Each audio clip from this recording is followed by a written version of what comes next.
안녕하세요. 프리클래스 통합사회 김승범입니다. 자, 오늘도 통합사회 시간이 됐습니다. 자, 오늘 배울 내용은요, 드디어 1의 마지막 단원인 1의 3단원입니다. 자, 그 내용은요, 바로 행복한 삶을 실현하기 위한 조건.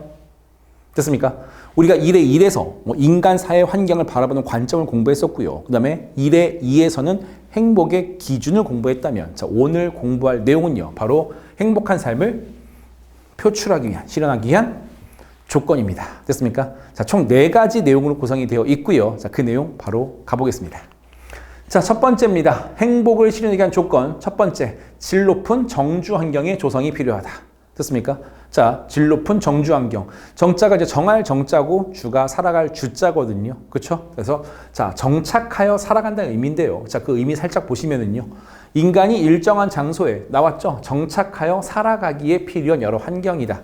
당연히 그 환경이 생존에 위협받지 않고 쾌적하고 인간다운 삶을 유지하기에 필요한다. 그렇죠? 그러니까 어느 날 갑자기 자, 아침에 잘 자서 잘 잤다 하고 창문을 딱 열었는데 오늘도 어김없이 총격전이 벌어지네. 자, 그런 공간에서 또는 그런 동네에서 살 수 있겠습니까? 그렇죠. 되게 위험하겠죠. 따라서 질 높은 정주 환경의 조성은요, 생존을 위협받지 않아야 되고 쾌적해야 됩니다. 됐죠? 자, 그러면 그 의미를 잡았다면 이제 두 번째, 기능입니다. 자, 첫 번째요. 자, 보시면은요, 정주 환경은 물리적 환경 그 이상의 의미를 지닌다 하고 나와 있습니다. 그렇죠? 단순히 어떤 공간을 점유해서 살아간다는 게 아니라 그 이상의 의미, 인간의 지각, 인간의 태도, 인간의 감정에 영향을 줄 수 있다 이겁니다. 자, 과거에 어떤 유튜버죠. 그렇죠? 그 유튜버가요. 그냥 평범한 집에 살다가 좀 고급 주택으로 이렇게 이사를 했나 봐요. 그 동네든 어떤 주택이든 좀 고급 진대로. 자, 그래서 이제 뭐가 좀 많이 바뀌었냐고 누가 물어보니까 아무래도 좀 좋은 동네 얻어 보니까 전반적으로 사람들이 좀 온화하고 평온하고, 그러니까 모르는 사람끼리 서로 이렇게 인사를 주고받아서 행복했다라고 얘기하더라고요. 그렇죠? 삶에 좀 찌들어서 각박한 게 아니라 좀 여유롭다는 거죠. 맞습니다. 그러다 보니까는 그 유튜버도 그 동네에 살다 보니까 자기도 좀 예전에 비해서 좀 신경도 많이 좀 뭐랄까 좀 온화해지고 온순해졌다, 그런 얘기를 한 어떤 그 영상을 본 적이 있었는데요. 맞습니다. 그러니까 정주 환경은요, 단지 살아간다, 점유해서 살아간다 의미가 아니라 인간의 생각과 태도와 감정까지 영향을 주는 게 바로 이 정주 환경의 기능이 되겠습니다. 됐습니까? 자, 그러면 드디어 여기서 이 질 높은 정주 환경 조성에서 시험 문제 포인트가 하나 잡히는데요. 이건 정말 잘 나올 수 있어요. 매번 나왔고요. 거의 꼭 나온다 보시면 되겠습니다. 바로 이중환의 택리지에 나온 가거제의 조건이죠. 자, 이중환이란 분은요, 자, 조선시대 실학자입니다. 그분이 쓴 지리서, 바로 지리와 관련된 책의 이름이 택리지고요. 그 택리지의 내용 중에 가거지의 조건이 있습니다. 그러니까 가거지라는 것은 사람이 살만한 지역 또는 사람이 거주 가능한 지역, 이렇게 좀 보시면 되겠는데요. 자, 그 조건이 총 4가지거든요. 잘 좀 살펴주세요. 자, 첫 번째, 풍수 지리적으로 명당이 되어야 된다. 자, 그 내용을 우리는 지리 이렇게 불러줍니다. 지리. 그쵸? 자, 풍수 지리적으로 명당이 바로 가거지의 조건 첫 번째다. 됐습니까? 좋아요. 자, 그럼 풍수 지리적으로 명당이 과연 뭔데요? 해서 좀 더 깊숙이 나올 수 있거든요. 깊이. 됐습니까? 오케이. 자, 바로 배산임수입니다. 자, 배산임수. 됐습니까? 배산이 뭐냐면요, 뒤에 이렇게 산이 있는 겁니다. 뒤에 산이 있고, 임수는 뭐냐면 앞에 물이 흐르는 거죠. 따라서 여기가 명당입니다. 자, 우리나라는요, 예로부터 추운 겨울에는 차가운 북서풍이 부는데 뒤에 산이 있으면 차가운 북서풍을 차단시켜 주거든요. 따라서 보온에 유리하고요. 그 다음에 또 외적 방어도 굉장히 유리해져요. 그래서 우리나라 보면 산성이 많죠. 산성, 산에 있는 성, 그렇죠? 그 다음에 앞에 또 물이 있기 때문에 어떻습니까? 용수 공급을 원활하게 공급받을 수 있겠죠. 됐습니까? 오케이. 그래서 지리, 풍수지리적으로 명당이 바로 가거지의 조건 첫 번째고요. 자, 두 번째입니다. 경제활동의 여건 충족. 그렇죠. 여러분, 아무리 명당이면 뭐합니까? 먹고 살 수 있어야 또 우리가 잘 살아가지 않겠습니까? 좋습니다. 즉, 먹고 살기 위해서 우리가 경제활동을 해야 되고요. 그 경제활동과 관련된 게 바로 생깁니다. 됐습니까? 오케이. 그래서 풍수지리적으로 명당에다가 먹고 살만한 땅인가를 따졌던 거죠. 그 다음 세 번째, 그 지역 사람들의 마음 씀씀이, 사람들의 마음. 됐습니까? 바로 인심입니다. 인심. 뭐 시골이 인심 후하네 뭐 들어보신 적 있죠? 여기 인심 각박하다 이렇게 나왔는데 그렇죠? 맞습니다. 이 이웃 간 또는 주변 사람들 간의 어떤 이런 교류도 굉장히 우리가 그 질 높은 정주 환경 기능으로 굉장히 중요하거든요, 여러분. 맞죠? 만약 우리 집 뭐 이웃과 교류도 잘하고 뭐 사이가 좋아요 하면은 더할 나위 없이 좋은 겁니다. 아시겠죠? 혹시 또 이 영상을 보고 있는 분들 중에 그 학생들 중에 또는 층간 소음 때문에 아마 옆집하고 윗집하고 사이가 안 좋다면은 아마 지금 선생님 말이 무슨 말인지 가슴에 팍팍 와닿을 겁니다. 그렇죠? 인심도 굉장히 중요한 사실 명심해 주시고요. 그다음에 자연 경관 아무래도 아름다우면 좋겠죠. 그렇죠? 오케이. 그래서 우리는 그걸 산수다. 과목 산수 얘기하는 거 아닙니다. 자, 그래서 지리, 생리, 인심, 산수가 바로 이중한 택리지에 나온 과거제 조건인데요. 시험 문제는 선생님처럼 이렇게 내용이 나와 있고 제목을 적으라는 문제가 나올 수도 있고요. 반대로 제목이 나오고 내용을 적으라고 나올 수도 있습니다, 여러분. 어쨌든 양방위적으로 정리 잘 해주시고요. 자, 그 다음에 기능 두 번째입니다. 사람들의 기억과 역사를 담고 있는 저장고다. 인간의 행복과 긴밀한 관련이 있다 하고 나와 있습니다. 맞습니다. 자, 만약에 여러분이 지금 현재 살고 있는 집에서 어렸을 때부터 지금 이 아파트에서 오랫동안 살고 있다. 또 어렸을 때부터 지금 이 빌라에서 오랫동안 살고 있다. 그렇죠? 뭐 17년, 뭐 10년 동안 살고 있다 하면은요. 자, 그 공간은 단순 콘크리트 구조물 그 이상의 의미를 지닌다 그겁니다. 왜냐면은요, 그 공간에는 여러분의 모든 역사와 추억 또는 희노애락이 묻어있는 장소가 되는 거죠. 따라서 단순히 거주해서 산다는 의미가 아니라 이제 그 장소는 여러분의 일부가 된 겁니다. 그렇기 때문에 바로 기억과 역사를 담고 있는 저장고다. 그러니까 선생님도 어렸을 때 살던 동네를 가끔씩 갈 때가 있어요. 뭐 일이든 뭐든 가끔씩 갈 때가 있는데 그러면 또 옛 추억에 빠지곤 하죠. 이제 그럼 그 장소는 단순한 장소 그 이상의 의미를 지닌다 이거죠. 따라서 인간의 행복과 긴밀한 관련이 있다. 살짝만 정리해 주시고요. 자, 이제 요건입니다. 그렇죠, 여러분. 1에 3단원, 역시 1단원이다 보니까는요, 막 어려운 내용은 크게 없습니다. 그러니까 저번 영상 때 올려드렸던 어떤 철학가들의 이야기, 그 이외에는요, 크게 어려운 거 없으니까는요, 마음 편히, 하지만 꼭 집중해서 봐주시길 부탁 좀 드리겠습니다. 자, 요건인데요. 자, 자연환경은 말 그대로 자연이 만든 환경인 거죠. 사람이 만든 게 아니라 자연이. 그 다음에 인문환경은 당연히 사람이 만든 환경입니다. 그러면 질 높은 정주 환경이 조성이 되기 위해선 자연 환경은 어떠면 좋을까요? 맞습니다. 자연은 깨끗하면 좋죠. 그 다음에 인문 환경은 안락하면 좋습니다. 됐습니까? 오케이. 그러니까 결국에 자연이 만든 환경은 깨끗한 물, 대기, 토양. 어렵지 않죠? 그 다음에 인간이 만든 환경은 편안해야 된다. 이게 되는 거죠. 그러기 위해서 어떤 교육과 의료시설이 가까우면 가까울수록 좋을 거고요. 문화와 예술 시설까지 마련되면 참 좋겠죠. 됐습니까? 오케이. 자, 그 다음에 마지막으로 이제 자연과 인간이 공존하는 지속 가능한 생태 환경. 그렇죠, 여러분. 자, 지속 가능한 생태 환경이라는 건 뭐냐면요. 아무래도 인간이 좀 편리하게 살기 위해서는 개발이라는 게 필요합니다. 자연을 개발해줘야겠죠. 인간 편리한 쪽으로. 하지만 그 개발은요, 자칫 잘못했다가는요, 환경을 파괴할 수가 있어요. 따라서 환경을 보존까지 하는, 어떻게 보면은 두 마리 토끼를 다 잡을 수 있는 욕심쟁이 개발이죠. 하지만 정말 필요한 개발입니다. 지속 가능한 생태 환경을 하기 위해선 개발과 보존을 동시에 잡는 계획이 필요하다. 자, 여기까지가 바로 질 높은 정주 환경 조성의 요건이 되겠고요. 자, 이제 두 번째 내용입니다. 자, 우리 지금 뭘 공부하고 있죠? 그렇죠. 행복을 실현하기 위한 조건입니다. 그 조건의 두 번째는 경제적 안정이죠. 그렇죠? 그러니까 쉽게 얘기해서 정말 쉬운 현실적인 얘기에서 돈 걱정 안 하고 사는 게 됐죠. 자, 그래서 왜 그 돈이 필요할까? 왜 경제활동이 필요할까?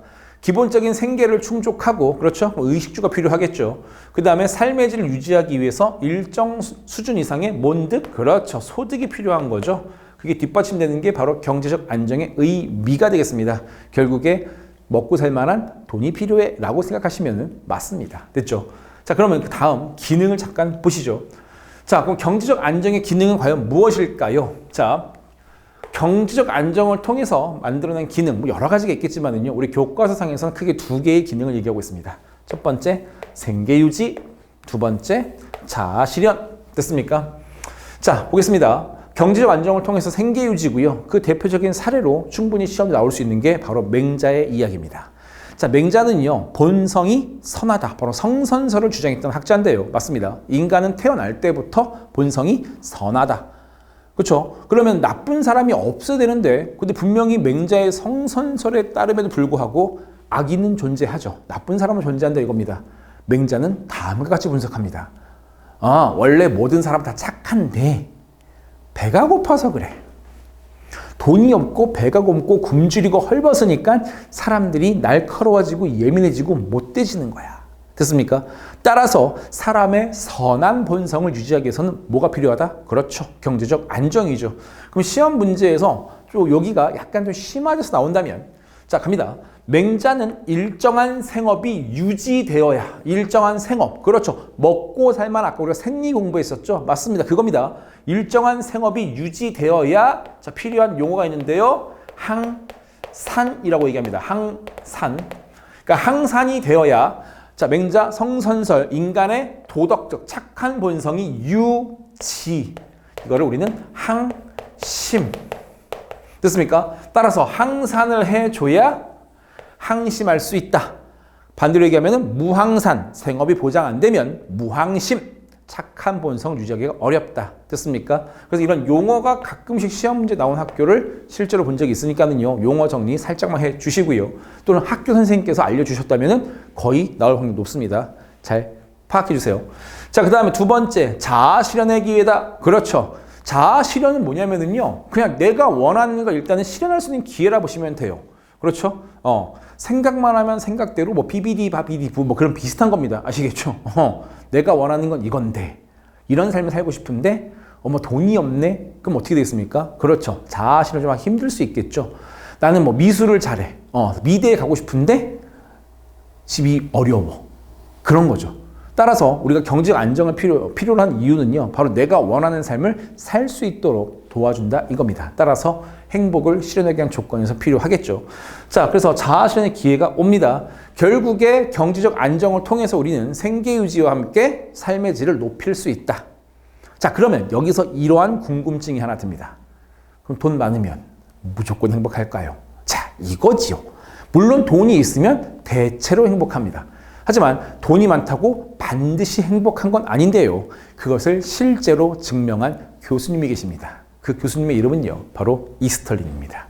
자, 이분이 1974년도에 쓴 논문에 발표한 내용인데요. 그때 쓴 표현이 바로 자기의 이름을 따서 이스털린의 역설이라고 말씀을 하셨거든요. 자, 그래서 경제적 안정에서 시험지 나올 수 있는 내용, 바로 이스털린의 역설이 되겠습니다.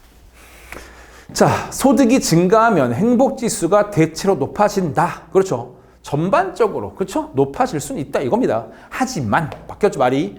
소득이 어느 정도 이상이 되면 그에 비해 행복감이 소득에 비례하여, 자, 갑니다. 비례해서 증가하지 않는다. 됐습니까? 행복감이 소득에 비례해서 증가하지 않는다. 자, 좀 이해가 안 되시는 분들을 위해서 조금 도표를 그려드릴게요. 자, 보겠습니다.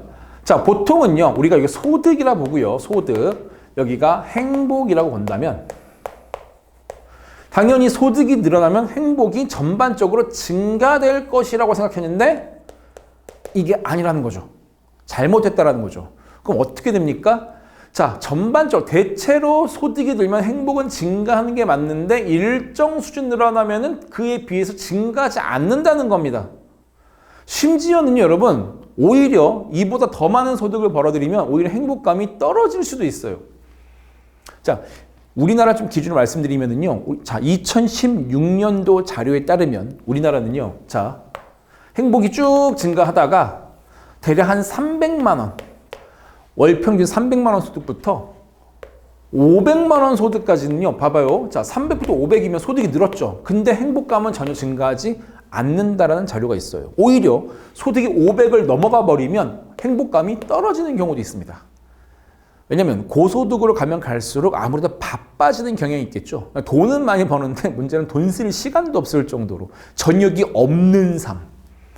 그냥 하루 종일 일해요. 눈만 뜨면 일하고 눈 감기 전까지 일하고.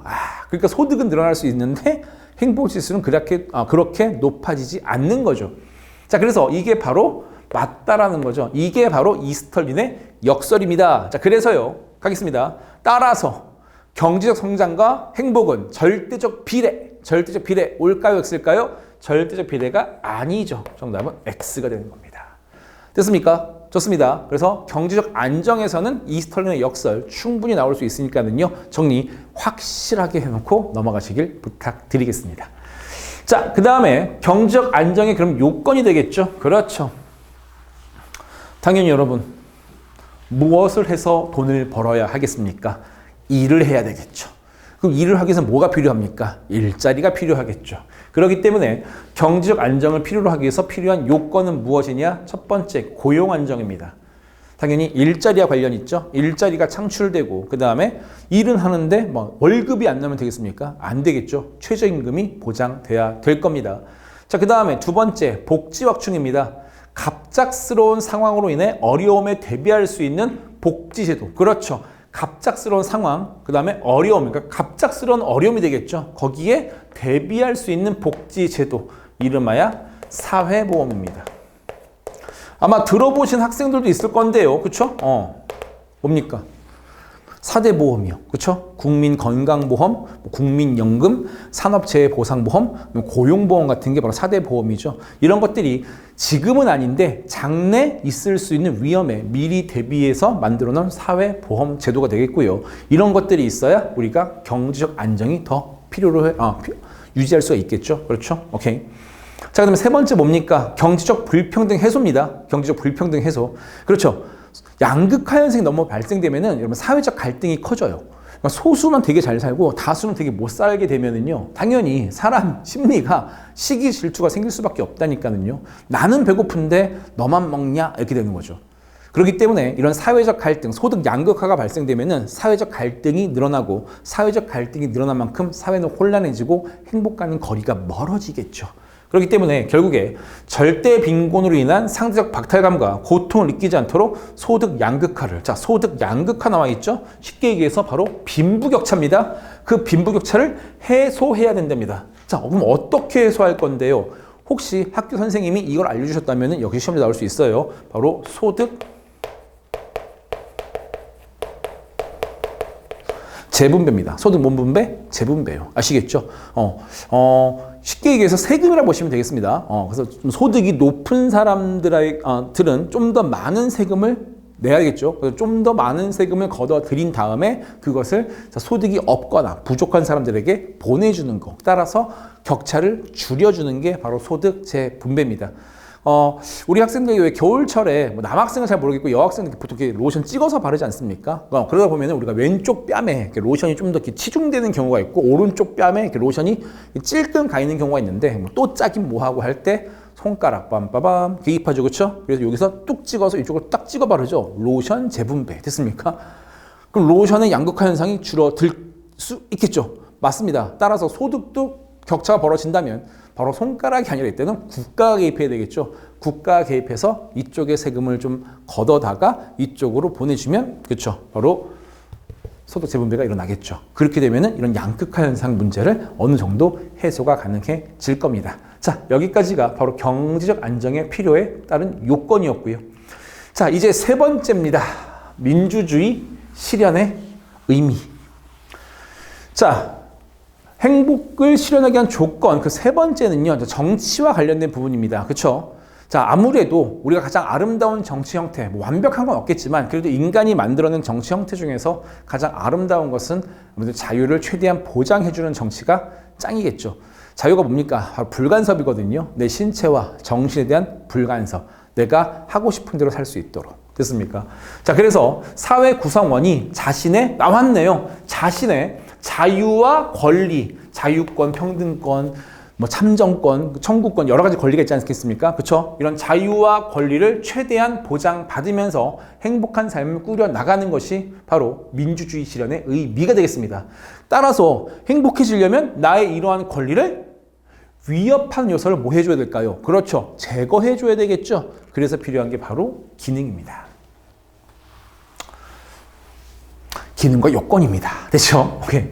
자, 국민의 인권 존중 및 원하는 삶의 방식을 추구한다. 그렇죠. 민주주의의 기능은요, 우리의 인권을 존중해주고 원하는 삶. 아까 자아실현 기억나시죠? 그러니까 자아실현 하려면 여러분, 단지 돈만 있다고 되는 게 아닙니다. 이렇게 정치적인 형태도 뭐가 맞춰져 줘야 자아실현이 되는 거죠.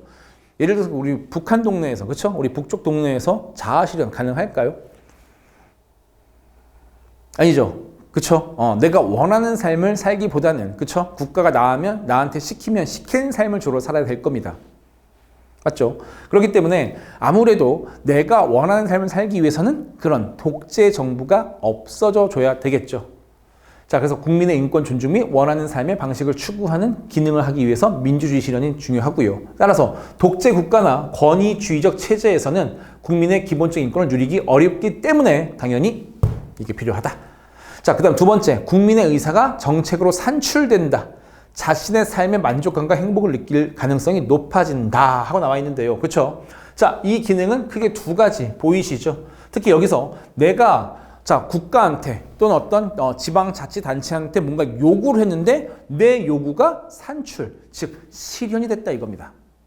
됐습니까? 자, 그러면 내가 원했던 삶이 현실화가 됐네. 내 삶에 대한 만족감과 행복감을 느낄 가능성이 높아지겠죠. 이게 바로 정치적 효능감이다. 이게 불러주거든요.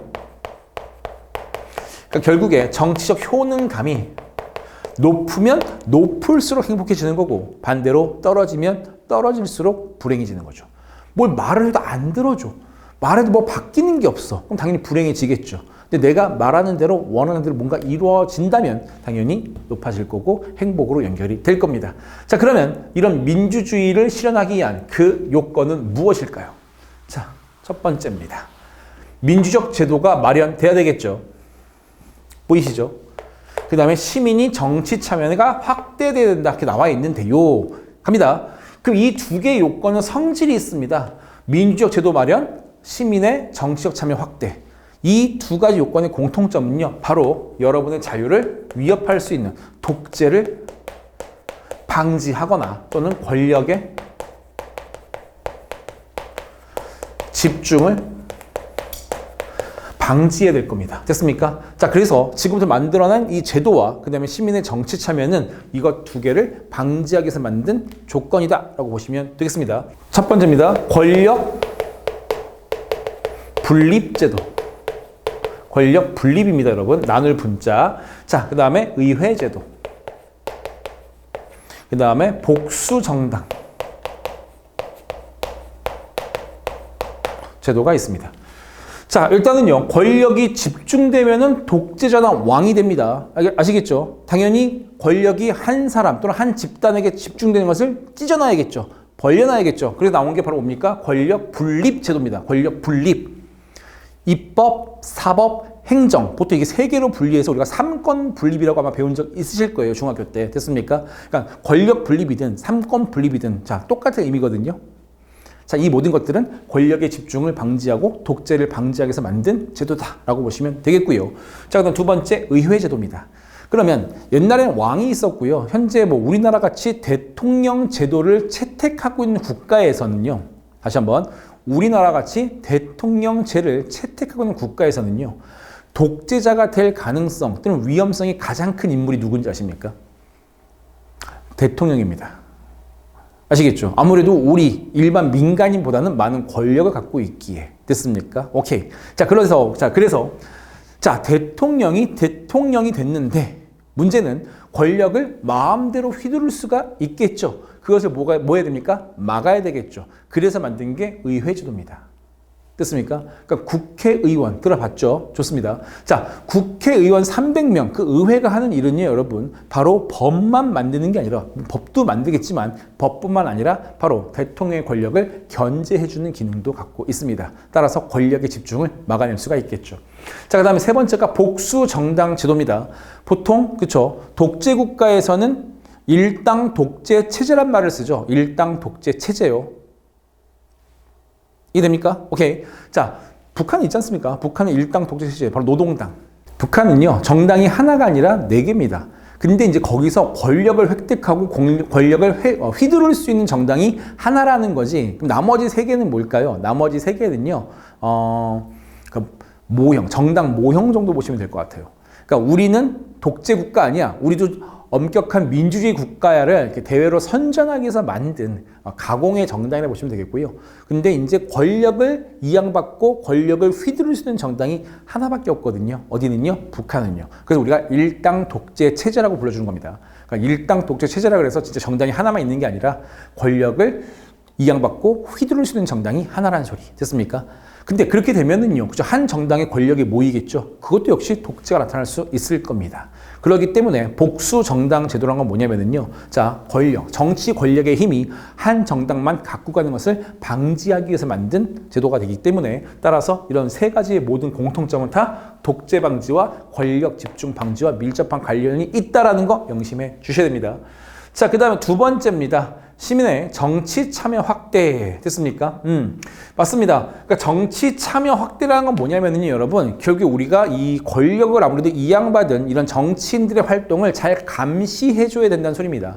그리고 우리가 자꾸 참여해서 여러 가지 의견을 그들한테 전달해줘야 된다는 소리입니다. 왜 그러냐면요, 여러분이 만약에 정치에 무관심하게 되면은 그들은 그 정치 권력을 불법적으로 이용할 확률이 굉장히 높아지거든요. 왜? 감시가 없으니까. 솔직히 여러분들 감시 없으면 공부 잘 안 하지 않습니까?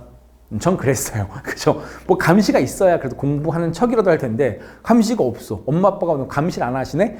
그쵸? 그럼 자유롭게 마음대로, 그쵸? 나의 어떤 그 자유를 뿜어내다가 끝나는 거죠. 맞습니다. 따라서 이 정치 권력도요, 우리가 자꾸 감시하고 확인하고 어떻게 돌아가는지를 알아줘 줘야, 그쵸? 그런 정치인들이 함부로 그 권력을 휘두를 수가 없게 된다. 이겁니다. 자, 그래서 자유로운 정치적 의사 표출, 공동체 문제, 주체적 해결이 필요하다 하고 나와 있습니다. 그래서 쭉 방법이 나와 있는데요. 자, 여기 보시면 투표, 선거, 정당, 집회, 시위, 이익집단, 시민단체 활동, 언론기회, 투고, 그 다음에 행정기관의 진정 및 청원하고 나와 있습니다. 됐습니까? 자, 일일이 다 설명하면 시간 너무 오래 걸리니까 중요한 거 몇 가지만 볼게요. 여기서 투표나 선거 같은 이 두 가지 경우는요, 그쵸? 개인적 참여 방법이 되겠습니다. 개인적 참여. 그 다음에, 이익집단이라든가, 정당 여기 있네요. 그쵸? 자, 요건 잠깐 네모칸으로 한번 해볼까요? 정당, 그 다음에 이익집단, 그 다음에 시민단체. 자, 당연히 이 세 가지는 공통점이 뭐겠습니까? 집단적 참여가 되겠죠.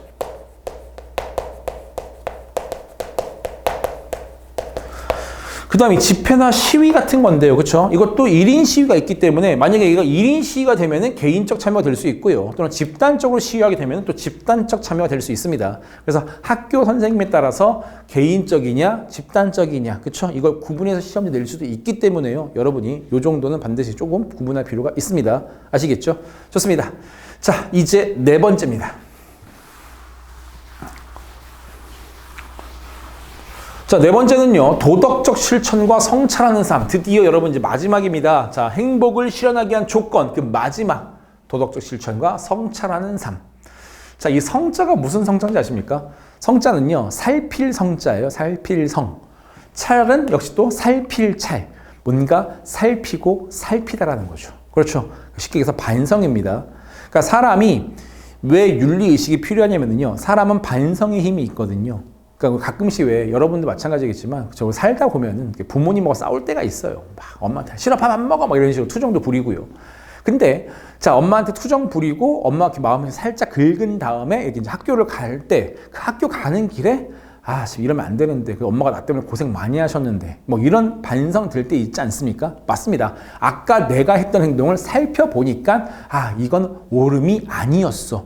이게 바로 우리가 도덕적 사고라는 거거든요. 그렇죠? 그러니까 사람은요, 다른 만물에 비해서 뛰어난 이성을 갖고 있기 때문에, 그렇죠? 옳고 그름을 분별할 수 있습니다. 그렇기 때문에 우리에게 필요한 건 뭐다? 성찰이 필요합니다. 자, 그래서 여기 보시면은요, 그 의미는 자신의 삶 속에서 경험하는 여러 문제, 그렇죠? 여러 문제를 도덕적으로, 자, 갑니다. 도덕적으로 사고, 생각하고, 도덕적으로 느끼고, 도덕적으로 행동하는 거. 보이십니까? 도덕적으로 행동, 이렇게 한번 해볼까요? 맞습니다. 그래서 나온 게 밑에 세 개입니다. 도덕적 사고, 옳고 그름, 선, 악 등에 대한 판단, 이게 도덕적 생각이고요. 그다음 도덕적 감정은요. 가장 핵심 단어가 공감 능력입니다. 결국에 우리가 도덕적 행동을 할 때는요. 상대방의 좀 어떤 의지나 상대방의 어떤 마음 상태를 좀 고려해주는 그런 어떤 품성이 좀 필요하거든요. 그러기 위해서 필요한 게 바로 이 공감 능력이 되겠습니다. 그래야 저 사람한테 공감 능력이 있어야 이해하고 배려하고 책임지고 사랑할 수가 있겠죠. 근데 이런 것들은 판단이 아니라 어떤 감정적인 부분이기 때문에 도덕적 감정 이렇게 불러주는 거고요. 마지막으로 도덕적 실천이죠. 아무리 생각을 하고 아무리 공감을 한다고 하더라도 그 옳음을 실천하지 않으면 의미가 없겠죠. 공부하려 했는데 라고 생각하는 건 의미가 없죠. 실제로 해줘야 되겠죠. 그렇죠. 따라서 도덕적 실천입니다. 그러니까 도덕적 사고와 감정을 실천할 의지, 일명 실천 의지, 이게 바로 도덕적 실천입니다. 자, 이런 것들이 다 도덕적 실천과 성찰한 삶의 의미가 되겠고요. 자, 이제 그 기능입니다. 과연 이런 도덕적 실천은 왜 필요할까? 성찰은 왜 필요할까? 첫 번째, 욕구절제죠. 그렇죠. 가끔씩 여러분들 연예인들 관련된 뉴스 보시면 이 욕구절제 잘못해가지고 나락으로 떨어진 연예인 굉장히 많죠. 그렇죠? 뭐 지금이든 과거든 됐습니까? 자, 그래서 결국에 인간도에 여러분 동물의 습성이 있기 때문에 기본적인 4대 욕구를 갖고 있습니다. 뭐 수면욕, 뭐 식욕 같은, 그렇죠? 근데 그 욕구가 나쁜 게 아니야. 그 욕구가 나쁘다 그래서 모든 걸 다 욕구를 끊어버리면 우리 아마 생존이 불가능할 겁니다. 그렇죠? 그러니까 생존이 안 되는 거죠. 행복할 수가 없겠죠. 그러니까 그 4대 욕구는요, 여러분 없애라가 아니라 조절할 수 있어야 됩니다. 그래야 우린 진정한 행복을 느낄 수 있죠. 따라서 그 욕구를 조절하지 못한다면은 오히려 그것은 나에게 고통으로 다가올 수 있습니다. 아까 말씀드렸던 게 바로 연예인들 그런 뉴스 가끔씩 나오지 않습니까, 진짜. 그 스타가 되기까지 굉장히 힘들었을 텐데 그 스타가 된 뒤에 그 욕구 절제를 잘못해서 나락으로 뿡 떨어지면은 그때부터 그건 쾌락이 아니라 행복이 아니라 뭐가 됩니까? 고통이 되겠죠. 그러니까 당연히 개인적 차원에서 이 도덕적 성찰이 왜 필요합니까? 욕구 절제를 하게 만들어 주죠. 그래서 나도 행복하고 타인도 행복하게 만들어 주기 때문에 필요한 거고요. 두 번째, 사회적 차원으로는 사회적 신뢰 향상. 그렇죠. 사기가 판치고 범죄가 판치는 사회에서 우리가 행복하게 살 수 있겠습니까? 아무래도 이런 도덕적 성찰과 실천이 제대로 되어서 사람들이 서로 믿고 사는 사회가 되어야지 행복해지겠죠. 그래서 구성원 전체가 행복해지는 방법을 찾을 수 있게 만들어준다. 자, 상식적인 이야기이기 때문에 바로 넘어가겠습니다. 자, 그러면 이런 도덕적 실천과 성찰을 위해서 우리는 어떤 요건이 필요할까요? 첫 번째, 도덕적 성찰이 필요합니다. 자신의 행동과 삶을 도덕적 측면에서 반성, 그렇죠. 반성이 필요하고, 아까 살필찰이라고 말씀드렸죠. 혀가 좀 짧아서 발음이 좀 힘드네요. 예. 살필찰. 그러니까 살펴보는 거, 반성하려면 살펴봐야 될 거 아닙니까? 그렇죠? 그래야지 옳고 그름 판단을 하고, 옳고 그름의 감정을 갖고 그 실천을 해주겠죠. 됐습니까? 자, 따라서 맹자, 자, 사례 나왔습니다. 성선설. 아까 말씀드렸죠. 인간의 본성은 착하다고. 그럼 왜 착합니까? 인간의 본성은 사덕, 일명 인의예지라고 얘기합니다. 그 다음에 사단, 측은지심, 지심 뺄게요. 수오지심, 시비지심, 사양지심이라고 얘기합니다. 이게 뭐냐면요, 여러분, 우리 핸드폰 처음 사면 기본 어플 깔려 있지 않습니까? 기본 어플? 맞죠? 그 기본 어플을 누르면 화면에 출력이 되지 않습니까? 비슷합니다. 우리 사람은 태어날 때 성선설, 일단 이 마음속에 선한 프로그램, 선한 어플이 깔려 있다고 생각하시면 제일 편해요. 됐죠? 그 선한 어플이 어떤 상황에서 바깥으로 출력되는 게 바로 사덕과 사단입니다. 그래서 사덕을 어플로 보신다면은 사단은 그 인의예지가 어떤 상황에서 출력된 거라고 보시면 되겠습니다. 아시겠죠? 따라서 학교 시험 문제가 그냥 가볍게 뭐 안 나오는 경우도 있고, 두 번째는 그냥 사덕과 사단이란 단어만 나올 때가 있고, 좀 더 심화가 되어온다면 인의예지, 측은수호, 시비사양지심으로 나올 수가 있습니다. 따라서 이게 깔려 있으니 이게 출력이 된다 이렇게 되는 거죠. 됐죠? 한 번만 더. 자, 이거는 뭡니까? 사덕이고요. 누르면 화면에 어떤 프로그램이 짜잔 하고 실행이 되겠죠. 이게 사단입니다. 아시겠죠? 좋습니다. 자, 따라서 인간은 태어날 때부터 이런 사덕과 사단이 뭔지 되어 있다? 내재되어 있다. 따라서 인간의 본성은 착하다. 그래서 결국에 뭡니까? 이런 게 있으니까 결국에 인간은 뭐 할 수 있다? 반성할 수 있는 존재이다. 특히 시비지심, 옳고 그름이지 않습니까? 네. 옳고 그름, 시시비비를 가리다. 그렇죠? 따라서 이게 인간 있기 때문에 반성할 수 있다. 자, 두 번째 사례입니다. 소크라테스입니다. 성찰하지 않는 삶은 살만한 가치가 없다. 그렇죠.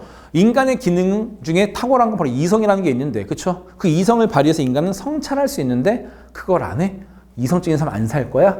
동물이야? 이렇게 된다는 소리죠. 따라서 성찰하지 않는 삶은 인간으로서 살만한 가치가 없다. 그 소리가 되겠죠. 따라서 결국에 둘 다 뭐가 필요합니까? 성찰과 반성. 그래서 욕구를 문제할 수 있다? 절제할 수 있게 만들어준다. 됐습니까? 오케이. 자, 그 다음에 두 번째입니다. 다른 사람의 입장에서 상황을 바라볼 줄 아는 마음가짐. 그렇죠.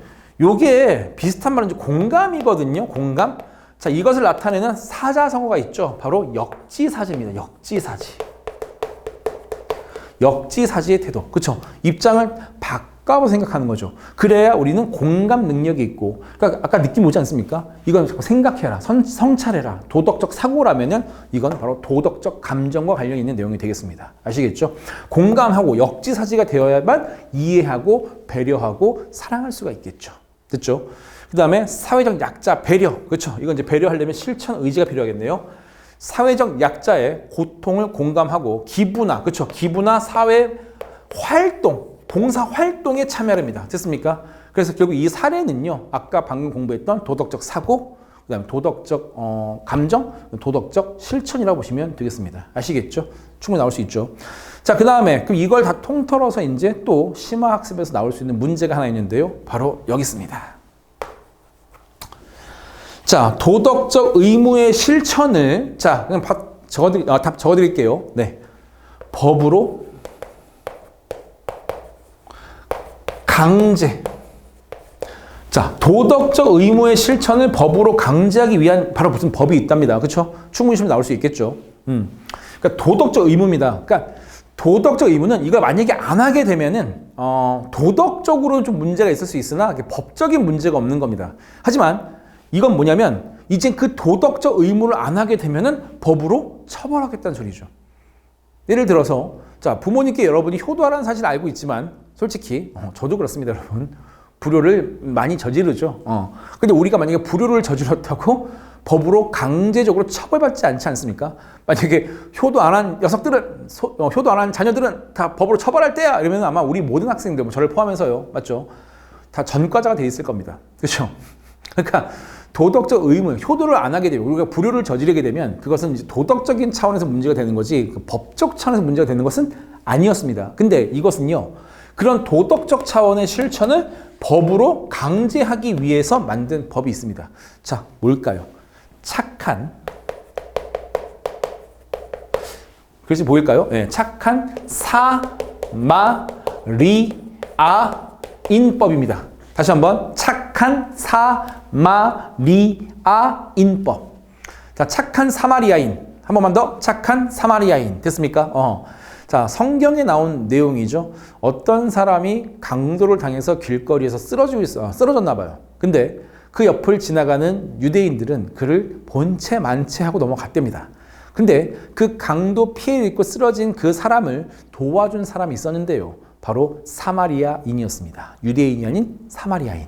그럼 사마리아인은 누구냐? 그 당시에 굉장히 핍박받고 억압받고 노예처럼 살고 있던 그 사람들을 얘기합니다. 근데 자, 그 유대인들은 그를 본체 만체했으나 오히려 같은 유대인들은 본체 만체했으나 오히려 억압받고 핍박받았던 그 사마리아인이 그 유대인을 도와준 데서 나온 게 바로 착한 사마리아인이거든요. 당연히 예수님은 그런 것들을 보고 배우라고 말씀하신 거고요. 맞죠?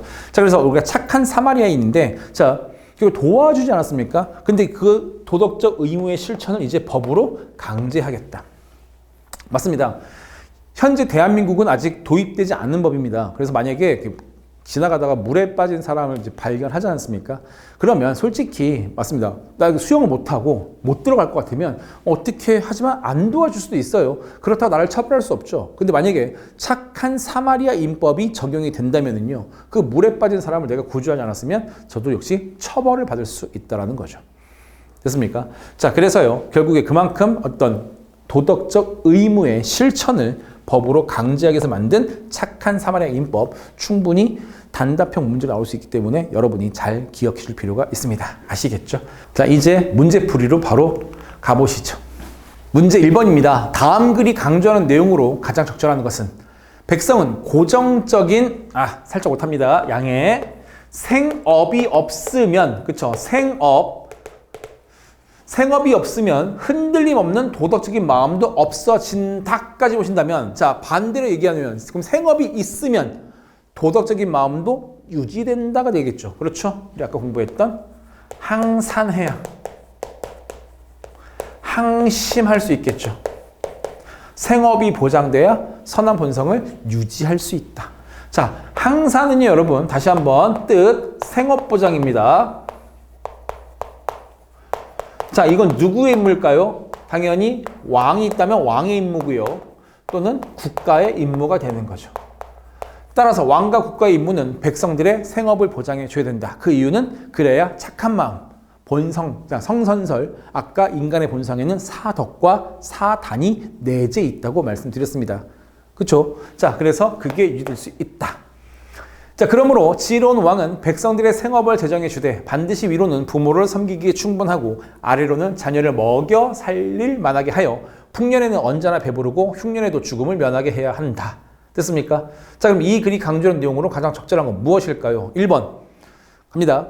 국가는 백성들의 생계유지와 생계유지, 생업보장, 안정을 위한 제도를 마련해야 된다. 벌써 답이 허무하게 나왔네요. 답은 1번이네요. 2번 국가는 민주적인 정치제도. 자, 지금 여러분 이게 정치 파트가 아니고 지금 이건 경제활동 얘기하는 거죠. 이런 경제활동이 되어야만 착한 본성을 유지할 수 있으니까는요. 정치제도 틀렸고요. 3번 백성은 이익 추구보다는 도덕적인 삶을 더 중시해야 된다. 뭐가 틀렸죠? 결국에 백성의 이익이 도덕적인 삶과 연결되는 겁니다. 알겠습니까?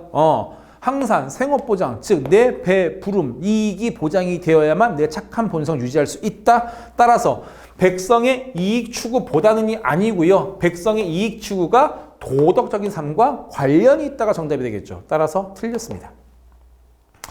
3번 백성은 타인에 대한 관용의 태도. 자, 관용의 태도 결국에 차이를 인정하는 태도인데 여기랑은 전혀 상관없죠.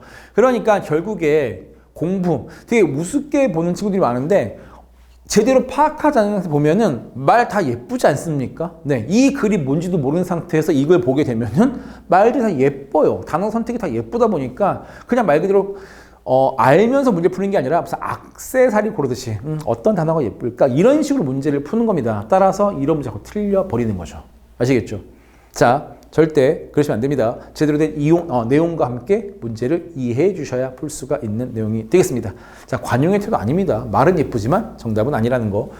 5번 국가와 백성은 모두 경제적 안정을 위한 제도를 마련해야 된다. 자, 보시면은요. 여기까지는 다 맞는 말이에요. 경제적 안정 맞습니다. 자, 근데 중요한 건 뭡니까? 백성이 할 일이 아닌 거죠. 항사는 생업보장인데 누구의 임무? 왕과 국가의 임무지. 따라서 백성의 임무하게 되면은 틀렸습니다. 아시겠죠? 좋습니다. 자, 이제 2번 문제입니다. 자, 다음 글에 부합하는 내용으로 가장 적절한 것은 자, 2020년 6월 전국연합모의평가에서 나왔던 문제인데요. 자, 소득의 증가와 행복의 증대는 관련이 있지만 자, 소득 네모 그 다음에 행복 됐습니까? 동그라미 관련 있지만 그렇죠? 소득이 증가하면 행복도 증가하는 것과 관련 있지만 산업화된 여러 나라에서 소득 수준은 과거에 비해 크게 높아졌음에도 사람들의 행복감은 이에 비례해서 종이가 나왔죠? 비례하여 증가하지 않고 오히려 정체되어 나타났다. 이는 소득이 증가해도 일정 수준 이후에는 행복감이 변하지 않을 수 있음을 보여준다. 그렇죠? 일정 수준 이후에는 변하지 않을 수 있다. 그러니까는 대체로 소득과 행복은 관련이 있으나 반드시 그러한 건 아니다. 자, 우리가 아까 했던 내용 바로 뭡니까? 이스털린의 역설이 되겠죠. 이스털린의 역설. 시험 문제 잘 나올 수 있으니까 꼭 정리 잘 해주셔요. 자, 가겠습니다. 소득이 적을수록 행복한 삶을 살 수 있다. 전혀 관련 없죠. 소득의 증가는 행복한 삶과 상관관계가 없다는 아닙니다. 있지만 반드시 그러함이 아니란 소리였죠. 3번 소득이 계속 증가할수록 행복은 계속 커진다. 자, 소득이 계속 증가할수록 행복은 계속 커진다. 계속 커지는 건 아니죠. 4번 소득이 증가한다고 반드시 더 행복한 것은 아니다. 답 보이시죠? 소득이 증가한다고 반드시 더 행복한 것은 아니다. 맞죠? 5번 국가가 부유해질수록 국민의 행복감은 더욱 높아진다. 아까 보시면은요. 자, 여러 나라에서 소득 수준이 높아졌음에도 행복감은 증가하지 않고 정체. 됐습니까? 따라서 더욱 높아진다. 아닙니다. 정답은요? 4번이었습니다. 자, 좋습니다. 자, 이제 이렇게 해서 우리는요. 1단원의 모든 내용이 끝났습니다.